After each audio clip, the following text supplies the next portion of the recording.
Dediler toydan gelirdiler. Bacı kardeşiydi de mehribanıydılar. Kente bir şey oldu. Hamsın benim uşağımın üstüne attılar.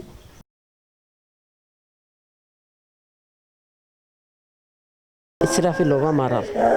Ne danışacaq valla bacı qardaş vallahi heç nətər. Çox mehriban bacı qardaş idilər. Vallahi gözəl ailədirlər. Namaz qılan, oruç tutan, o qız o qədər nə təmiz qız idi ki, day söhbət yox idi onun ağlına, namusuna, ailənin öz namusuna heç kim heç nə deyə bilməz. Allaha and olsun. Burası uşağın başı pozulmuşdu, gedənin başı pozulmuşdu. Bir çıxan söz söhbət olmuşdu bacısı ilə, belə olmuşdu. Ayrılıb gəlmişdi. Evdar idi, ayrılıb gəlmişdi.